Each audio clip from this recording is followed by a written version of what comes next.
गणेशाय नमः। श्रीगोपीजनवल्लभाय नमः। श्रीमद्भागवत महापुराण दशम स्कंध अथैकदशोऽध्यायः। गोकुल से वृंदावन जाना तथा वत्सासुर और वकासुर का उद्धार। श्री सुखदेव जी कहते हैं, परीक्षित, वृक्षों के गिरने से जो भयंकर शब्द हुआ था उसे नंद बाबा आदि गोपों ने भी सुना। उनके मन में यह शंका हुई कि कहीं बिजली तो नहीं गिरी। सब के सब भयभीत होकर वृक्षों के पास आ गए। वहां पहुंचने पर उन लोगों ने देखा कि दोनों अर्जुन के वृक्ष गिरे हुए हैं। यद्यपि वृक्ष गिरने का कारण स्पष्ट था, वहीं उनके सामने ही रस्सी में बंधा हुआ बालक उखल खींच रहा था, परंतु वे समझ न सके ये किसका काम है। ऐसी आश्चर्यजनक दुर्घटना कैसे घट गई, ये सोचकर वे कातर हो गए। उनकी बुद्धि भ्रमित हो गई। वहाँ कुछ बालक खेल रहे थे। उन्होंने कहा, अरे इसी कन्हैया का तो काम है। ये दोनों वृक्षों के बीच में से होकर निकल रहा था। उखल तिरछा हो जाने पर दूसरी ओर से इसने उसे खींचा और वृक्ष गिर पड़े। हमने तो इनमें से निकलते हुए दो पुरुष भी देखे हैं, परंतु गोपों ने बालकों की बात नहीं मानी। वे कहने लगे, एक नन्हा सा बच्चा इतने बड़े वृक्षों को उखाड़ डाले, ये कभी संभव नहीं है। किसी किसी के चित्त में श्री कृष्ण के पहले की लीलाओं का स्मरण करके संदेह भी हो गया। नंद बाबा ने देखा उनका प्राणों से प्यारा बच्चा रस्सी से बंधा हुआ उखल घसीटता जा रहा है। वे हंसने लगे और जल्दी से जाकर उन्होंने रस्सी की गांठ खोल दी। अब नंद बाबा ने इसलिए हंसे नंद बाबा कि कन्हैया कहीं ये सोचकर डर ना जाए कि जब माँ ने बांध दिया तब पिता कहीं आकर पीटने ना लगे, और माता ने बांधा और पिता ने छोड़ा तो भगवान श्री कृष्ण की लीला से ये बात सिद्ध हुई कि उनके स्वरूप में बंधन और मुक्त की कल्पना करने वाले दूसरे ही हैं। वे स्वयं न बद्ध हैं न मुक्त हैं। सर्वशक्तिमान भगवान कभी कभी गोपियों के फुसलाने से साधारण बालकों के समान नाचने लगते, कभी भोले भाले अनजान बालक की तरह गाने लगते। वे उनके हाथ की कठपुतली उनके सर्वथा अधीन हो गए। वे कभी उनकी आज्ञा से पीड़ा ले आते तो कभी दुसेरी आदि तोलने के बटखरे उठा लाते, कभी खड़ाऊ ले आते तो कभी अपने प्रेमी भक्तों को आनंदित करने के लिए पहलवानों की भांति ताल ठोकने लगते।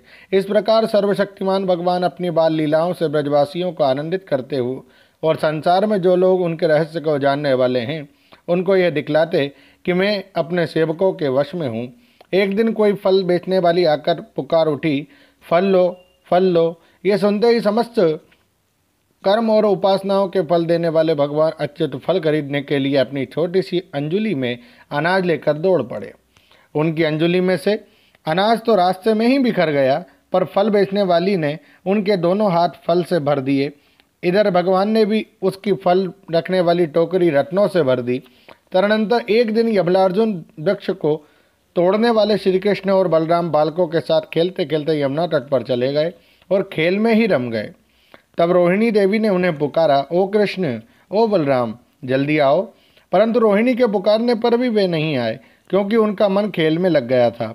जब बुलाने पर भी वे दोनों बालक नहीं आए, तब रोहिणी जी ने वात्सल्य स्नेह में यशोदा जी को भेजा। श्री कृष्ण और बलराम ग्वाल बालकों के साथ बहुत देर से खेल रहे थे। यशोदा जी ने जाकर उन्हें पुकारा। उस समय पुत्र के प्रति वात्सल्य स्नेह के कारण उनके स्तनों में से दूध चुचुआ रहा था। वे जोर जोर से पुकारने लगी, मेरे प्यारे कन्हैया, ओ कृष्ण, ओ कमल नयन श्याम सुंदर बेटा, आओ अपनी माँ का दूध पी लो। खेलते खेलते थक गए हो बेटा, अब बस करो, देखो तो सही, तुम भूख से दुबले हो रहे हो। मेरे प्यारे बेटा राम, तुम तो समूचे कुल को आनंद देने वाले हो। अपने छोटे भाई को लेकर जल्दी से आ जाओ। तो देखो भाई, आज तुमने बहुत सवेरे कलेऊ किया था, अब तो तुम्हें कुछ खाना चाहिए। बेटा बलराम, ब्रजराज भोजन करने के लिए बैठ गए हैं, परंतु अभी तक तुम्हारी बाट देख रहे हैं। आओ अब हमें आनंदित करो बालको। अब तुम लोग भी अपने अपने घर जाओ। बेटा देखो तो सही, तुम्हारा एक एक अंग धूल से लथपथ हो रहा है। आओ जल्दी से स्नान कर लो, आज तुम्हारा जन्म नक्षत्र है। पवित्र होकर ब्राह्मणों को गोदान करो। देखो देखो, तुम्हारे साथियों को उनकी माताओं ने नहला डुलाकर मींज पूछकर कैसे सुंदर सुंदर गहने पहना दिए हैं। अब तुम भी नहा धोकर खा पी कर पहन ओढ़कर तब खेलना। परीक्षित, माता यशोदा का संपूर्ण मन प्राण प्रेम बंधन से बंधा हुआ था। वे चराचर जगत के शिरोमणि भगवान को अपना पुत्र समझती और इस प्रकार कहकर एक हाथ से बलराम तथा दूसरे हाथ से श्री कृष्ण को पकड़कर अपने घर ले आई। इसके बाद उन्होंने पुत्र के मंगल के लिए जो कुछ करना था वे बड़े प्रेम से किया। जब नंद बाबा आदि बड़े बूढ़े गोपों ने देखा कि महावन में तो बड़े बड़े उत्पात होने लगे हैं, तब वे लोग इकट्ठे होकर अब ब्रजवासियों को क्या करना चाहिए इस विषय पर विचार करने लगे। उनमें से एक गोप का नाम था उपनंद। वे अवस्था में तो बड़े थे ही, ज्ञान में भी बड़े थे। उन्हें इस बात का पता था कि किस समय किस स्थान पर किस वस्तु से कैसा व्यवहार करना चाहिए। साथ ही वे यह भी चाहते थे कि राम और श्याम सुखी रहें, उन पर कोई विपत्ति न आवे। उन्होंने कहा, भाइयों, अब यहाँ ऐसे बड़े बड़े उत्पात होने लगे हैं जो बच्चों के लिए तो बहुत ही अनिष्टकारी हैं। इसलिए यदि हम लोग गोकुल और गोकुलवासियों का भला चाहते हैं तो हमें यहाँ से अपना डेरा डंडा उठाकर कूच कर देना चाहिए। देखो, ये सामने बैठा हुआ नंदराय का लाडला सबसे पहले तो बच्चों के लिए काल स्वरूपिणी हत्यारी पूतना के चंगुल से किसी प्रकार छूटा। इसके बाद भगवान की दूसरी कृपा ये हुई कि इसके ऊपर उतना बड़ा छकड़ा गिरते गिरते बचा। बवंडर रूपधारी दैत्य ने भी उसे आकाश में ले जाकर बड़े भारी विपत्ति मृत्यु के मुख में ही डाल दिया था। परंतु वहां से भी जब वह चट्टान पर गिरा तब भी हमारे कुल के देव ईश्वरों ने ही इस बालक की रक्षा की। यमलार्जुन वृक्षों के गिरने के समय उनके बीच में आकर भी यह या और कोई बालक ना मरा। इससे भी यही समझना चाहिए कि भगवान ने हमारी रक्षा की, इसलिए जब तक कोई बहुत बड़ा अनिष्टकारी अरिष्ट हमें और हमारे ब्रज को नष्ट ना कर दे तब तक ही हम लोग अपने बच्चों को लेकर अनुचरों के साथ यहाँ से अन्यत्र चले जाएं। वृंदावन नामक एक वन है, उसमें छोटे छोटे और भी बहुत से नए नए हरे भरे वन हैं। वहाँ बड़ा ही पवित्र पर्वत, घास और हरी भरी लता वनस्पतियां हैं। हमारे पशुओं के लिए तो वह बहुत ही हितकारी है। गोप गोपी और गायों के लिए वह केवल सुविधा का ही नहीं, सेवन करने योग्य स्थान है। सो यदि तुम सब लोगों को यह बात जचती है हो तो आज ही हम लोग वहाँ के लिए कूच कर दें। देर न करें, गाड़ी छकड़े जोते और पहले गायों को, जो हमारी एकमात्र संपत्ति है, वहाँ भेज दें। उपनंद की बात सुनकर सभी गोपों ने एक स्वर से कहा, बहुत ठीक, बहुत ठीक। इस विषय में किसी का भी मतभेद ना था। सब लोगों ने अपनी झुंड की झुंड गायें इकट्ठी की और छकड़ों पर घर की सब सामग्री लादकर वृंदावन की यात्रा की। परीक्षित ग्वालों ने बूढ़ों, बच्चों, स्त्रियों और सब सामग्रियों को छकड़ों पर चढ़ा दिया।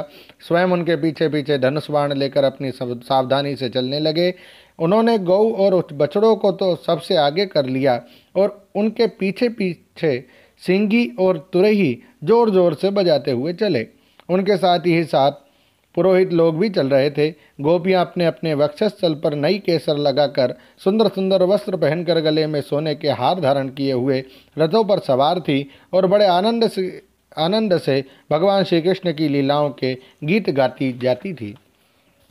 यशोदा रानी और रोहिणी जी भी वैसे ही सज धज कर अपने अपने प्यारे पुत्र श्री कृष्ण तथा बलराम के साथ एक छकड़े पर शोभायमान हो रही थी।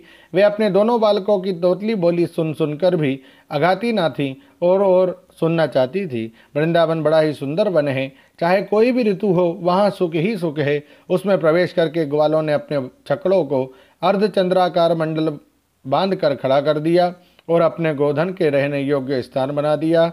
परीक्षित, वृंदावन का हरा भरा वन, अत्यंत मनोहर गोवर्धन पर्वत और यमुना नदी के सुंदर सुंदर पुलिनों को देखकर भगवान श्री कृष्ण और बलराम जी के हृदय में उत्तम प्रीति का उदय हुआ।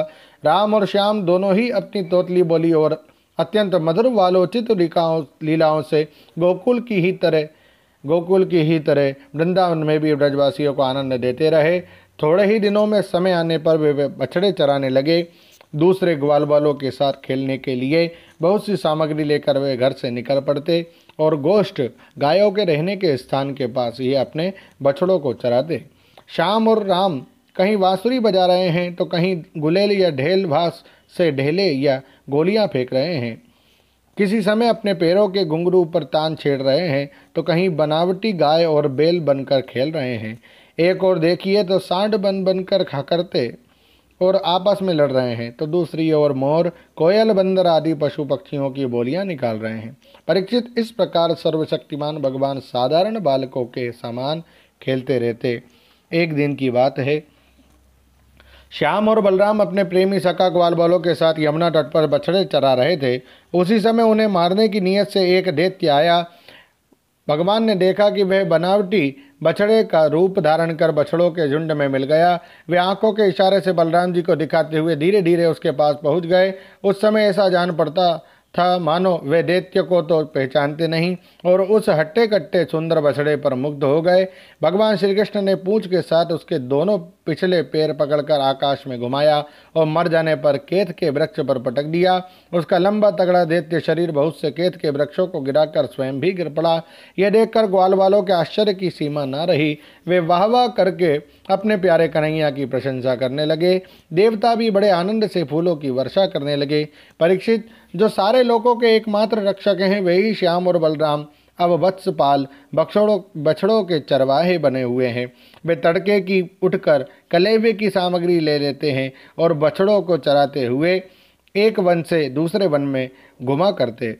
एक दिन की बात है, जब ग्वालवाल अपने झुंड के झुंड बछड़ों को पानी पिलाने के लिए जलाशय के तट पर ले गए। उन्होंने पहले बछड़ों को जल पिलाया और फिर स्वयं भी पिया। ग्वाल वालों ने देखा कि वहाँ एक बहुत बड़ा जीव बैठा है। वह ऐसा मालूम पड़ता था मानो इंद्र के वज्र से कटकर कोई पहाड़ का टुकड़ा गिरा हो। ग्वाल वालों से देखकर डर गए। वे बक नाम का एक बड़ा भारी असुर था, जो बगुले का रूप धर के वहाँ आया था। उसकी चोंच बड़ी तीखी थी और वह स्वयं बड़ा बलवान था। उसने झपट कर श्री कृष्ण को निगल लिया।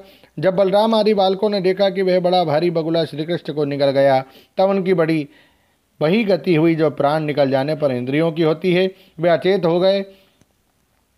परीक्षित, श्री कृष्ण लोक पितामह ब्रह्मा के भी पिता हैं। वे लीला से ही गोपाल बालक बने हुए हैं। जब वे बगुलों के तालुके के नीचे पहुँचे वे आग के समान उसका तालू जलाने लगे। अतः उस दैत्य ने श्री कृष्ण के शरीर पर बिना किसी प्रकार का घाव किए ही झटपट उन्हें उगल दिया और फिर बड़े क्रोध से अपनी कठोर चोंच से उन पर चोट करने के लिए टूट पड़ा। कंस का सखा बकासुर कभी अभी भक्तवत्सल भगवान श्री कृष्ण पर झपट ही रहा था कि उन्होंने अपने दोनों हाथों से उसके दोनों ठोर पकड़ लिए और ग्वाल बालों को देखते देखते खेल ही खेल में उसे वैसे ही चीर डाला जैसे कोई वीरण गाडर जिसकी जड़ का खस होता है को चीर डाले। इससे देवताओं को बड़ा आनंद हुआ। सभी देवता भगवान श्री कृष्ण पर नंदनवन के वेला चमेली आदि के फूल बरसाने लगे तथा नगारे शंख आदि बजाकर एवं स्तोत्रों के द्वारा उनको प्रसन्न करने लगे। ये सब देखकर सब के सब ग्वालवाल आश्चर्यचकित हो गए। जब बलराम आदि बालकों ने देखा कि श्री कृष्ण बगुले के मुंह से निकलकर हमारे पास आ गए हैं, तब उन्हें ऐसा आनंद हुआ मानो प्राणों के संचार से इंद्रियां सचेत और आनंदित हो गई हो। सबने भगवान को अलग अलग गले लगाया। इसके बाद अपने अपने बछड़े हाँक कर सब ब्रज में आए और वहाँ उन्होंने घर के लोगों से सारी घटना कह सुनाई। परीक्षित, बकासुर के वध की घटना सुनकर सब के सब गोप आश्चर्यचकित हो गए। उन्हें ऐसा जान पड़ा जैसे कन्हैया साक्षात मृत्यु के मुख से ही लौटे हो। वे बड़ी उत्सुकता, प्रेम और आदर से श्री कृष्ण को निहारने लगे। उनके नेत्रों की प्यास बढ़ती ही जाती थी, किसी प्रकार उन्हें तृप्ति न होती थी। वे आपस में कहने लगे, हाय हाय, ये कितने आश्चर्य की बात है। इस बालक को कई बार मृत्यु के मुंह में जाना पड़ा, परंतु जिन्होंने इसका अनिष्ट करना चाहा उन्हीं का अनिष्ट हुआ, क्योंकि उन्होंने पहले से ही दूसरों का अनिष्ट किया था। ये सब होने पर भी वह भयंकर असुर इसका कुछ भी नहीं बिगाड़ पाते। आते हैं इसे मार डालने की नियत से, किंतु आग पर गिरकर पतंगों की तरह उल्टे स्वयं स्वाहा हो जाते हैं। सच है, ब्रह्मवेत्ता महात्माओं के वचन कभी झूठे नहीं होते। देखो ना, महात्मा गर्गाचार्य जी ने अपनी बातें कही थी, सब की सब 16 हो आने ठीक उत्तर सही है। नंद बाबा आदि गोपगण इसी प्रकार बड़े बड़े आनंद से अपने श्याम और राम की बातें किया करते। वे उनमें इतने तन्मय रहते कि उन्हें संसार के दुख संकटों का कुछ भी पता ही नहीं चलता। इसी प्रकार श्याम और बलराम ग्वाल बालों के साथ कभी आंख मिचौनी खेलते तो कभी पुल बांधते, कभी बंदरों की भांति उछलते कूदते तो कभी और कोई विचित्र खेल करते। इस प्रकार बालोचित लील खेलों से उन दोनों ने ब्रज में अपनी बाल्यावस्था व्यतीत की। ओम नमो भगवते वासुदेवाय। श्रीमद्भागवते महापुराणे पारमहंस्यां संहितायां दशम स्कंधे पूर्वार्धे वत्सकवधो नामैकादशोऽध्यायः। श्री राधा कृष्णार्पणमस्तु। हरये नमः, हरये नमः, हरये नमः। जय श्री कृष्ण।